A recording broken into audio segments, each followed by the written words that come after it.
Thank you, Sherry, for the kind introduction. Good afternoon, friends and colleagues. Today, Dr. Tang and I are going to share with you on retinal peel. We have no disclosure to declare except that this afternoon session is by the courtesy of Neo Asia. We will try to cover the following topics: definition and indication of chemical peel, absolute and relative contraindication for chemical peel, what are the type of peels and their indication. We will introduce Neo Strata Pro System retinal peel, how to do patient selection and assessment, how to perform retinal peel, followed by a listing of the possible skin effect and side effect of chemical peeling. Then we will end with some take-home messages. Over the century, various techniques have been employed to reverse skin changes caused by photoaging and many cutaneous dermatosis. Among these methods, chemical peeling has withstood the test of time. What is chemical peeling or chemoexfoliation?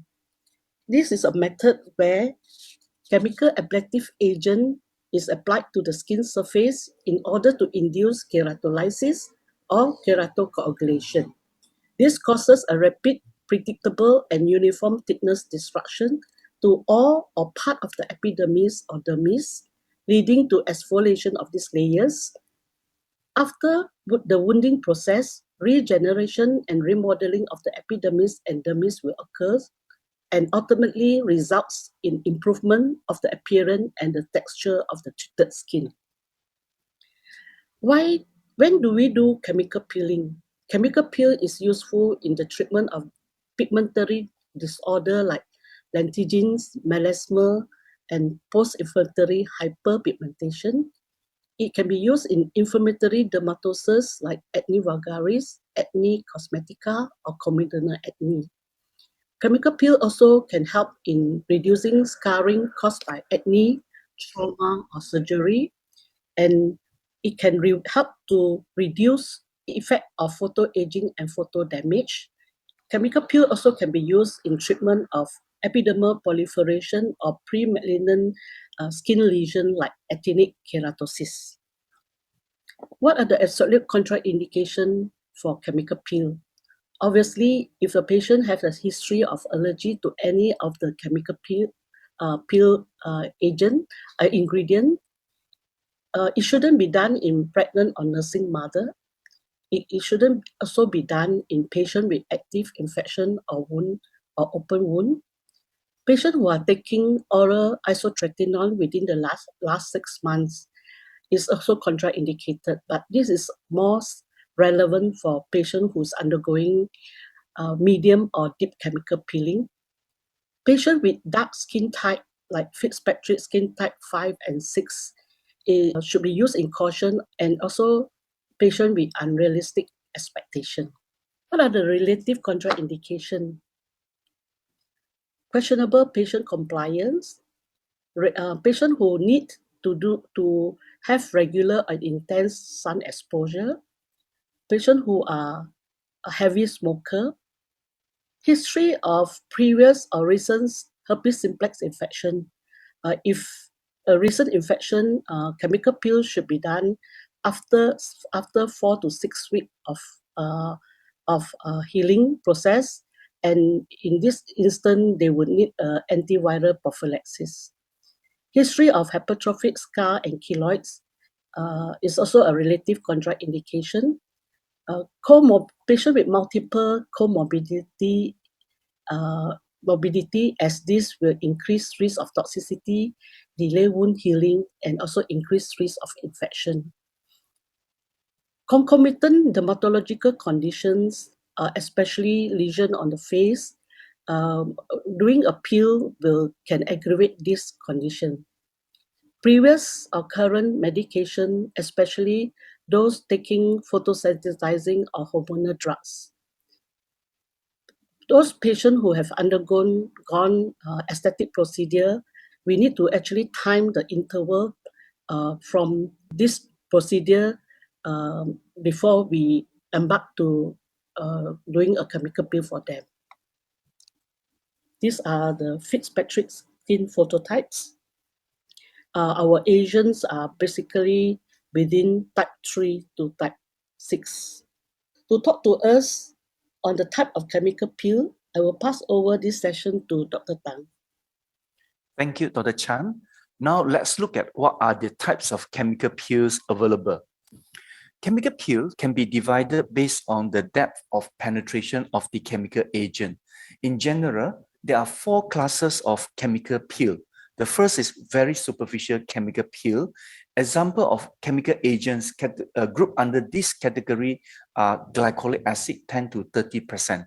Glycolic acid is also a form of alpha hydroxy acid. Apart from that, salicylic acid 20 to 30%, Jasner solution 1 to 3 cups, tretinoin or retinoic acid 1 to 5%, and trichloroacidic acid 10 to 20% are all considered very superficial peel. Very superficial peel basically penetrate only up to the stratum corneum of the epidermis. The second group will be superficial chemical peel.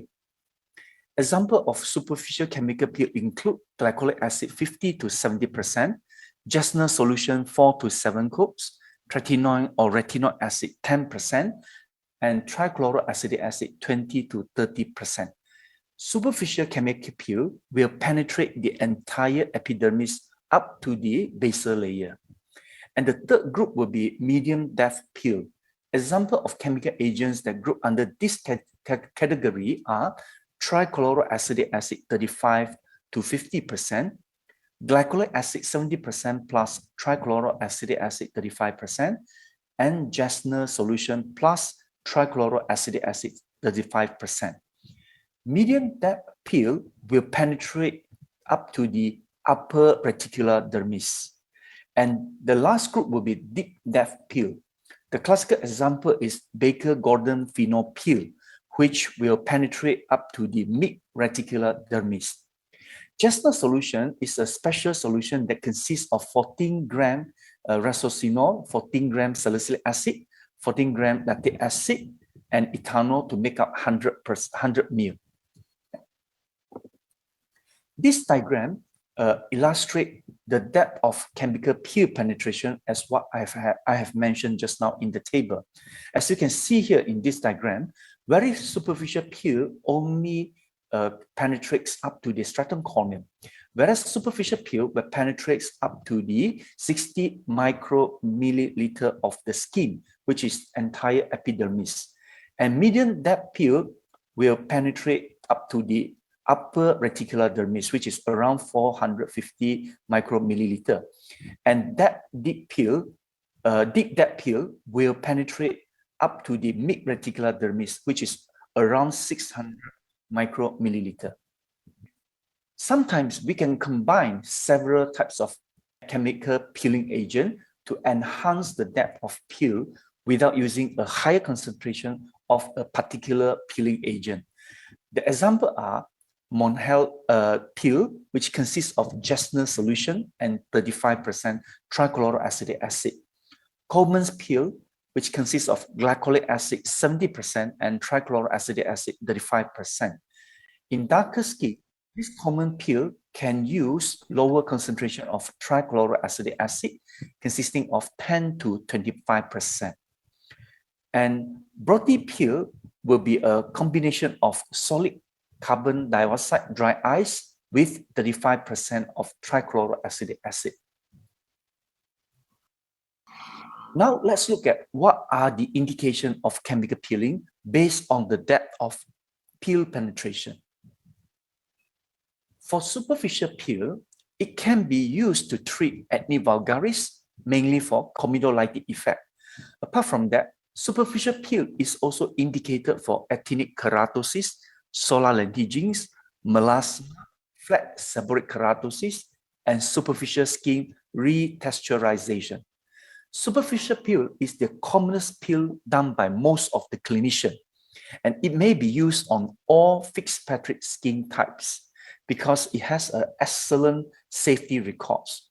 It has rapid healing process with minimal downtime, and it can be repeated to provide cumulative effects, and there is no anesthesia required.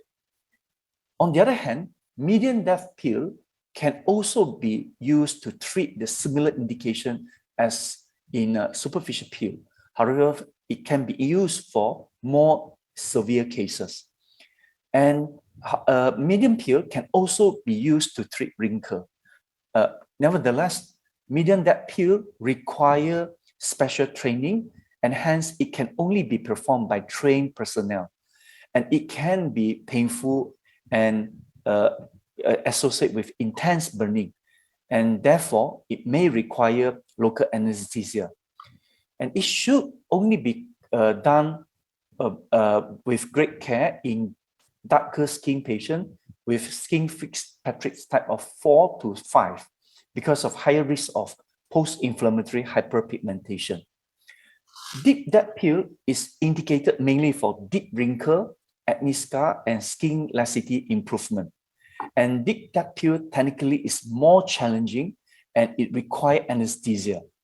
And the chemical agent phenol, which is used in deep depth peel, may cause cardiac toxicity. And this deep depth peel is not recommended for dark skin patients because of very high risk of post-inflammatory hyperpigmentation and scarring. And currently, deep depth peel is less favorable, and it has been largely replaced with laser, which has improved control of ablative depth and relative lack of systemic toxicity or side effect as compared to deep depth peel. Well, the choice of the types of peel can be guided by degree of photoaging in our patient's skin. There are several photoaging classifications available in the literature. Examples are Chong photoaging classification, Glogau photo damage classification scale. In general, medium or deep peel may be required for more advanced photoage skin. At this point, we would like to introduce Neostrata Pro System Retinol Peel. The main constituents of this peel is retinol, which this is a high potency peeling agent. Retinol is a precursor to retinoic acid. It gives a better tolerance. It can also increase epidermal thickness and reduce MMP activity or the collagenase activity, therefore enhancing collagen production. The Pro System Retinol Peel is also incorporated with unique patented retinol boosting complex, which consists of neocitrate, aminophil, and bisoprolol. Neocitrate is a firming agent. It enhances collagen, plumps up matrix to give a lift and firming of the skin. Aminophil is a volumizing agent. It also target collagen and hyaluronic acid to give the plumbing and firming effect of the skin. Bisoprolol is derived from chamomile. It acts as a soothing or calming agent. Pro System Retinol Peel is also contain vitamin E as a protectant due to its antioxidant and free radicals scavenger property. The vehicle for this peel is alcohol solution. It contains photostabilizer to protect the retinol, and it is preservative, fragrant, and oil-free. What are the main benefits of Pro System Retinol Peel? It reduces appearance of fine line and wrinkles, improve motile pigmentation and pore size. It can also improve skin laxity. It enhances clarity of the radiance of the skin. It can increase smoothness of uneven or rough skin texture. It reduces acne and gives a visual softening of the acne scars. How do we do patient selection and assessment? These are the checklist for patient selection and assessment. Firstly, we need to get the right indication, explore the patient occupation, lifestyle, and hobbies, mainly in regard to the degree of UV exposure.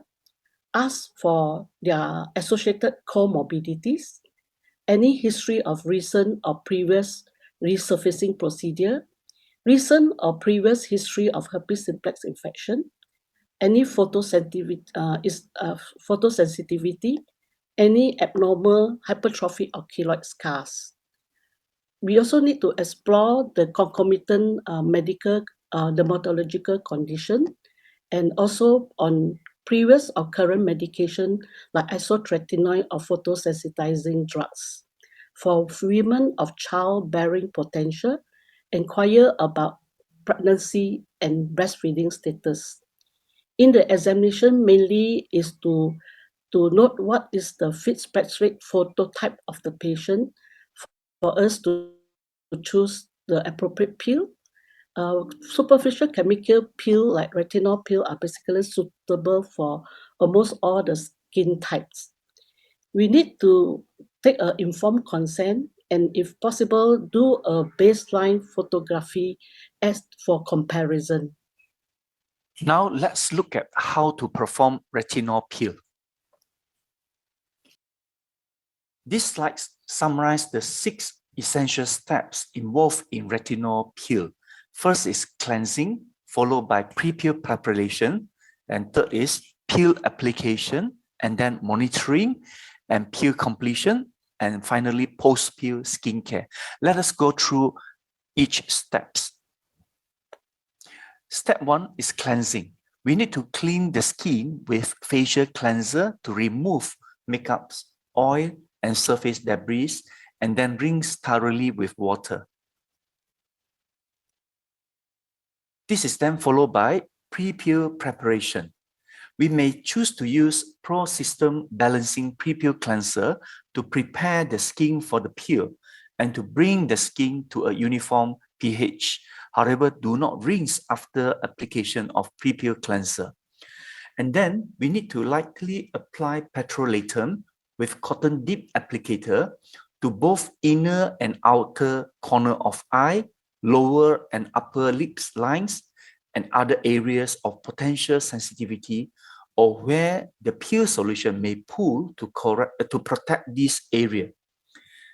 After that, we have to protect the eye area by advising the patient to keep eyes closed throughout the procedure or cover the eyes with protective eye pads. This is then followed by peel application. First, we remove one Pro System retinol peel unit dose vial and then remove the plastic top and tear back the attached metal collar and finally remove the rubber stopper. Pour the entire contents of Pro System retinol peel into a dispensing cup and then apply uniformly to the skin with a fan brush. We may apply a single layer for a lighter peeling effect and multiple layers for a stronger peeling effect. After that, we need to monitor the skin for approximately 10 minutes. We need to observe for sign of erythema and ask the patient for any discomfort. If the skin experiences severe erythema or discomfort, we may rinse off the peel immediately. Upon completion of peel application, we do not remove the peel, but we may apply sunscreen as tolerated. Gently pat on the sunscreen without rubbing the skin. For retinol peel, neutralization is not required. After that, we need to instruct the patient to wash off the peel after 8 hours or overnight when they reach home. And the peel can be washed off sooner if irritation develops. For those with sensitive skin, where a lighter peeling effect is desired, they can actually wash off the peel after 3 hours. And after washing, they need to apply moisturizer and reapply it regularly. It is important for us to provide post-peel skincare instruction to our patients clearly. We need to instruct our patient not to pick, peel, scrape, or scratch the skin. And they are not allowed to use exfoliating products within the first 1 week after the chemical peel, and do not wear tight headbands, hats, and avoid sun exposure, and always use sunscreen when outdoors during the day, and apply moisturizer regularly during the period of skin peeling until the skin returns to normal before commencing their own facial product. Now I would like to show a video on retinol peel demo session.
Well, this table summarized the 6 essential steps involved in performing retinol peel, as what I have mentioned just now.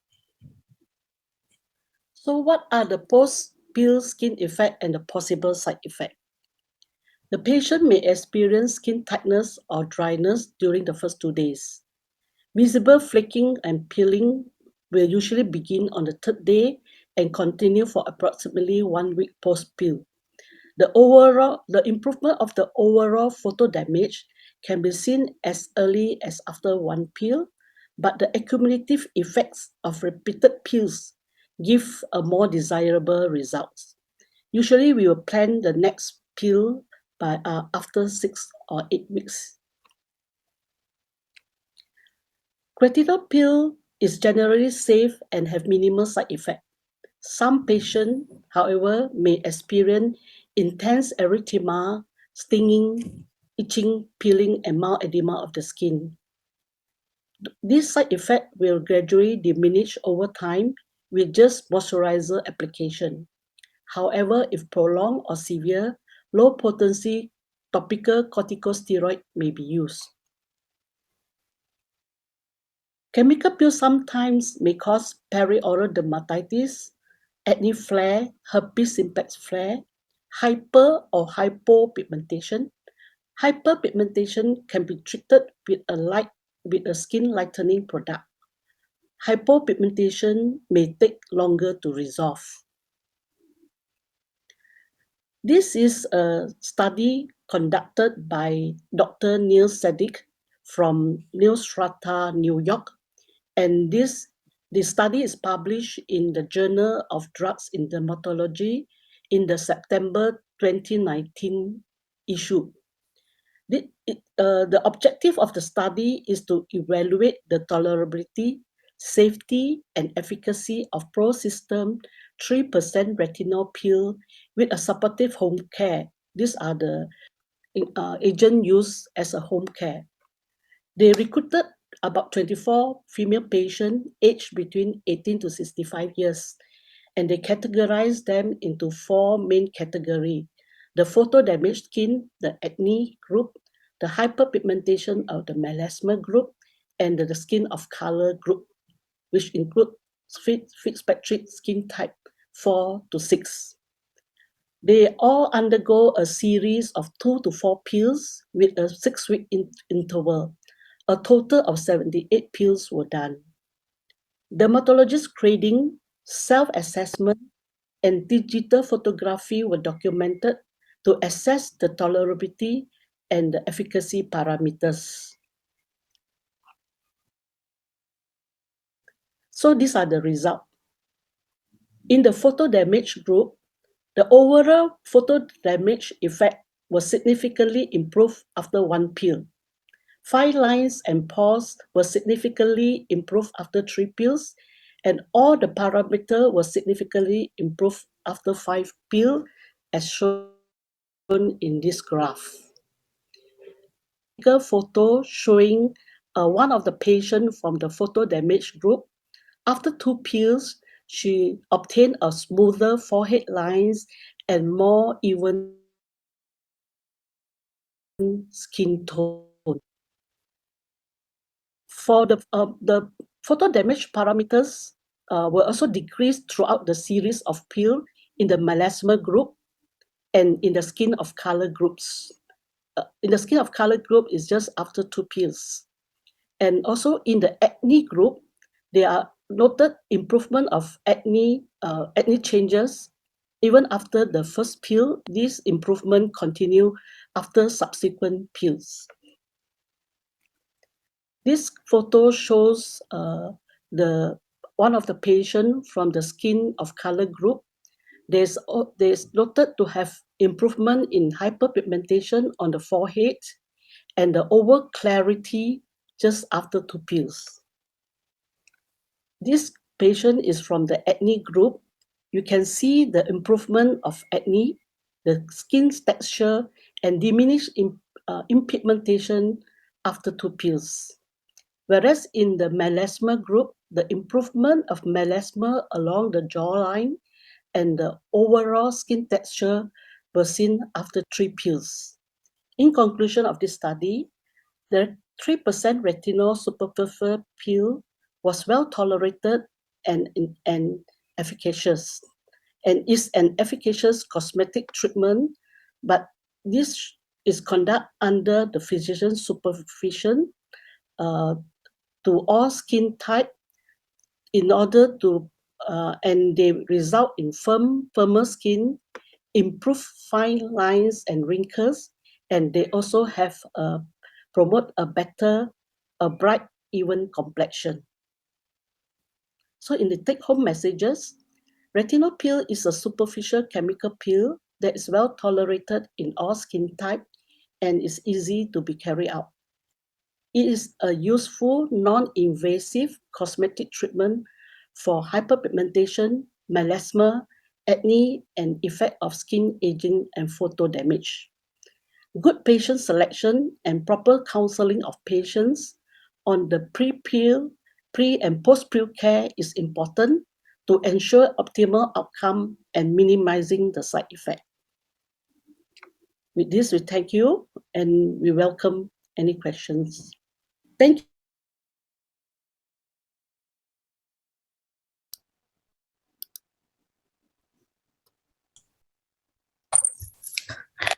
Thank you so much for Dr. Chan and Dr. Tang presentation just now.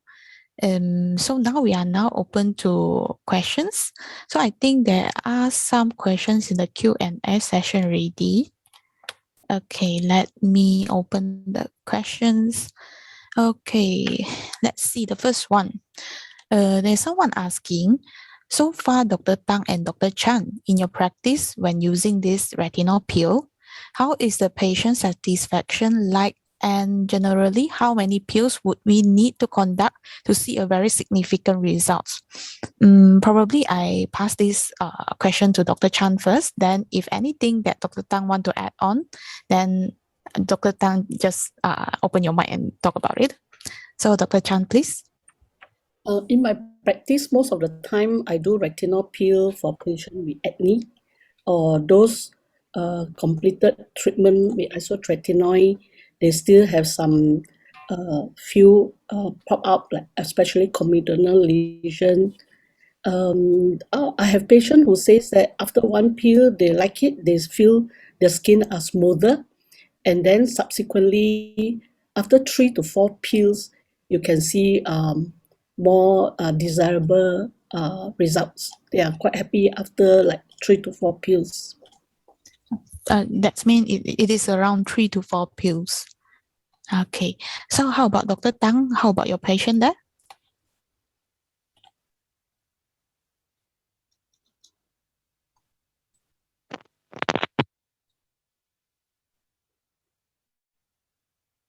I think Dr. Tang has some Can you hear technical me now? issue. Yeah, Hello? I can hear you. Yes, Can you hear correct. me now? Yes, can hear you Yes. clear. Okay, I have similar experience as Dr. Chan. I use retinol peel mainly for acne vulgaris patient, especially those complicated with acne scar, PIH scar. So it actually works quite well on this group of patients. And my practice is usually 6 weekly for about 3 sessions.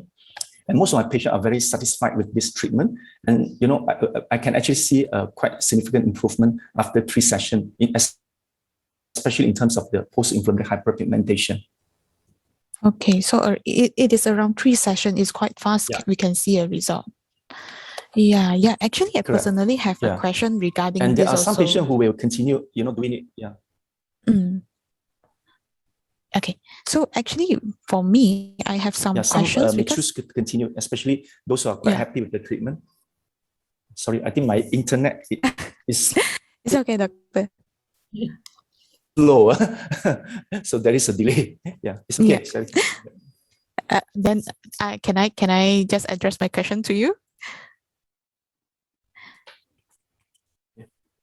Okay. So actually, in our I have some questions just now. It's like Dr. Tang was mentioned like he actually used this retinol pill. It is mainly for acne vulgaris and also for PIH. So how about Dr. Chan? Do you actually how do you identify which kind of patient they are suitable to use maybe glycolic or maybe retinol? How do you identify which patient to use which kind of pill actually? Okay, usually we will prefer a retinol peel because it's simple and very quick. You can do the procedure and it doesn't need neutralization.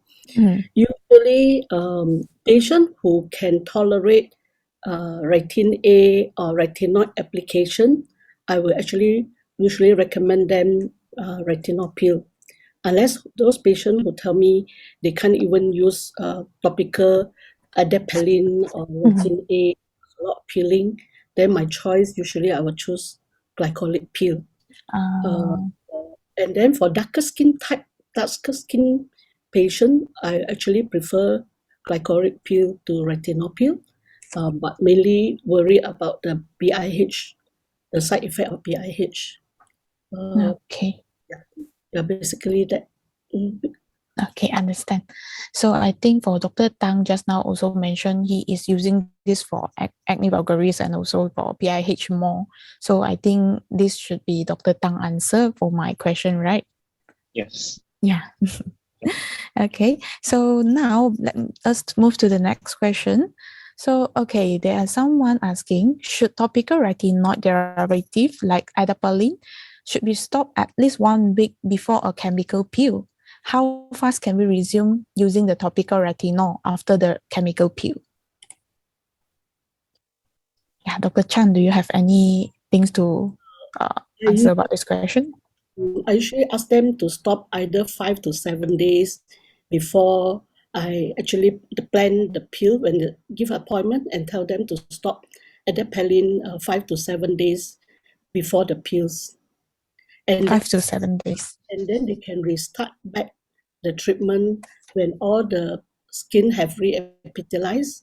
There's no more peeling effect. Then they can start to Oh, apply their adapalene. Yeah. okay. So that means it is 5 to 7 days before the peel, and then after the peel, when we don't have any peeling effect, then we can start using back the retinol topical derivatives. Okay. I think Dr. Tang, your answer should be the same with Dr. Chan. Yeah, that's right. Yeah, so basically, I will choose my patient who can tolerate adapalene or tretinoin prior to that before I subject them for the retinal peel. So sometimes you can do priming to see whether your patient can tolerate retinal peel or not. That treatment can be continued around 2 to 4 weeks prior to the retinal peel and stop about 5 days to 1 week, as what Dr. Chan mentioned, before you subject them for the retinal peel. So that's when we can do a trial on their skin first. Right. Okay, understand. Thank you, Dr. Tang. So the next question is, okay, with the usage of this pill, do you put your patient on laser treatment too? Maybe I address this question to Dr. Tang first. Let Dr. Tang answer about this question. No. Sorry, I don't combine chemical peel with laser at the same time. Yeah, can you hear me? Yeah, Sherry? can. Yes, now can. I don't combine chemical peel with laser. So because it will increase the risk of PIH, especially post laser.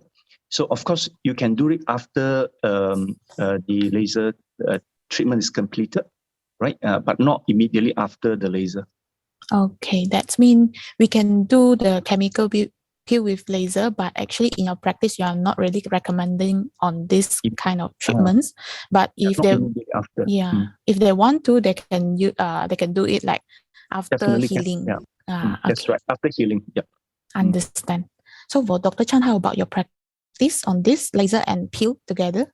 Yeah, I think I have the same opinion with Dr. Tang. Okay, thank you. And there is another question. Can this Neostrata retinol peel be used in a combination therapy with drugs-based treatments like hydroquinone or tretinoin creams to treat melasma?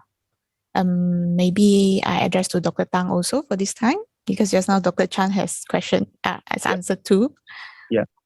So yes, I do combine physical therapy like chemical peel on top of topical agent in treating melasma patient. So normally I will start with depending on the severity of the melasma. If very severe, I generally tend to start on triple combination therapy to bring down the disease severity.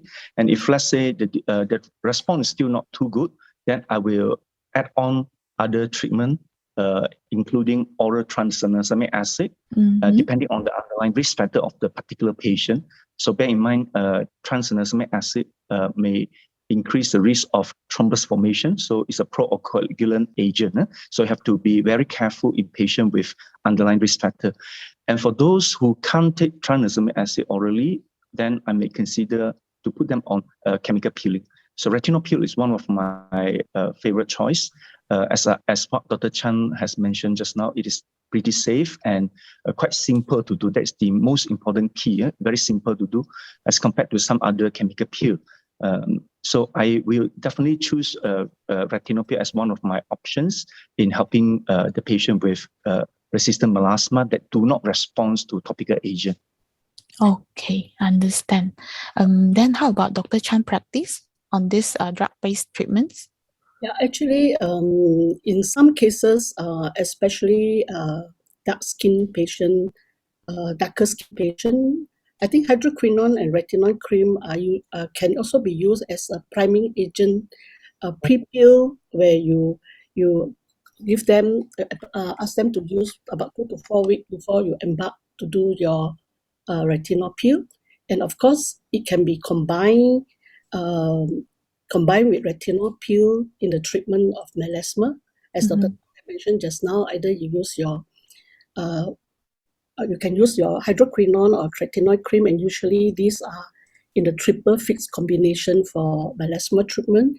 And also, like that Dr. Tam mentioned, he used either oral and also now there's also availability of topical tranexamic acid. So actually, you can actually combine. As you know, treatment of melasma by itself is already very challenging. Understand. So actually, all of this like oral, like tranexamic acid oral, and the drug-based treatments like the hydroquinone, actually, yes, we can combine. Just that we need to under a doctor supervision. It is very close supervision with a doctors, lah. I think it is a yes from you, both of you. I think, but we need to examine it very closely. Okay. There is one question in the chat. So there's one person asking if doing chemical peel for acne patient, do we still need to continue using the topical acne gel or the oral antibiotic? So I will address this question to Dr. Chan. How is it your opinion on this question? We actually can continue using that, like the anti-acne cream you are referring to, probably the retinoids, the adapalene. Yes, and I usually ask them to restart back after all the peeling, the reapplication have occurred, and that's. I think the question is can we combine them, right?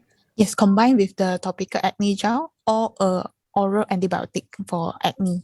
Yeah, of course, when the revitalization have occurred, and because during that period, we encourage them to use a lot of moisturizer and all this peeling or exfoliative agent, we have to defer until the peeling have resolved. Okay, understand. How about Dr. Tang? So you are doing the same practice, right?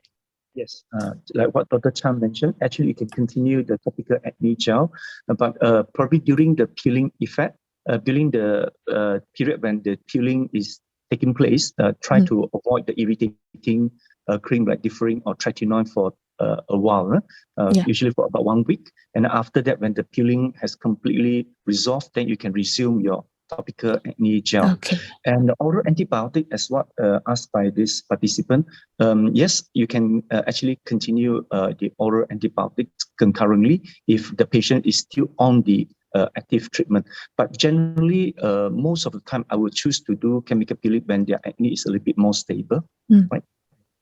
Okay. So actually for this a lot of topical things like tretinoin or topical acne gel, both of you are recommending patient to use it back after the skin heal, right? Yes. Yes. Understand, because the skin is not really healing, then if we add on some other things, it might causing some side effects. Okay, understand. So the next question, okay, they are asking for back acne. So do you have any practice that you're using retinol peel for back acne? So I think Dr. Tang, please. Yeah, I have not used retinol peel for truncal acne yet. Truncal acne, a lot of time, my choice of treatment is actually systemic agent. Yeah, because it's easier actually to control very extensive acne over a big area. And because retinol peel, the amount in one vial is only 1.5 ml. So I'm afraid it may not be adequate to apply over the whole back area. So it may not be very effective if you just use one vial. And if you need to use more than one vial, then the cost is actually another big concern. So under that circumstances, then I would rather choose oral medication, and probably together with some topical application, if they can use topical agent at night, by asking one of the family members to apply on it. Basically, if you ask them to apply the cream on their own, it's really difficult because they can't see it. So most of the patient will not be compliant to topical agent.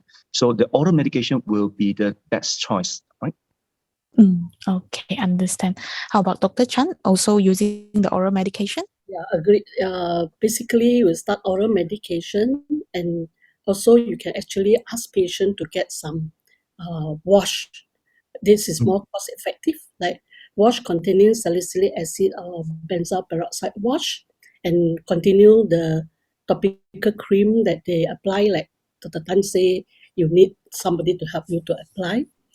But if you look at the literature for back acne, the recommended choice is salicylic acid peel, because they can remove the block comedone better.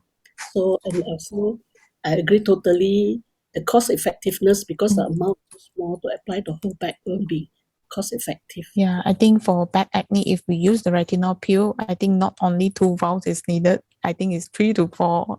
Then the cost is very high for them then. Okay, thank you, both of you. Okay, the next question is, they are praising your skin. Doctors, your skin are very nice and glows. Do you use your peel on your own face? So I think I address this question to Dr. Chan first. Yeah, because your skin are glowing. You're glowing today. And do you use it? Unfortunately, my skin cannot even tolerate Ah, adapalene because it peels very badly. So unfortunately, I don't have the privilege to use anti-aging as anti-aging or regimen. for acne. I can't even use that. So I tend to use things like resorcinol or salicylic for myself. Understand. How about Dr. Tang? Do you use peel? Yes, I use retinol peel on myself. Oh, And is it? yeah, I'm so happy use to it know that. on myself as well. Yeah, I pretty very quite satisfied with the results. Yeah. Yeah, actually, it is glowing after using it, and sometimes it's plumping your skin texture also. Yeah. Okay, I think that's all question that we have asked. And then, do you have anything to add on, Dr. Chang and Dr. Tang? Mm, happy using retinol peel. Thank Yeah. you so much to be a loyal fans of retinol peel. So I think that's all for today's session. Thank you, Dr. Chan and Dr. Tang, for the lecturing session just now. It's very fruitful. And thank you for everybody for spending your weekend with us. And hope to see you again in next webinar or even physical event after the pandemic. So stay safe and goodbye, everybody. Thanks. Bye bye. Bye.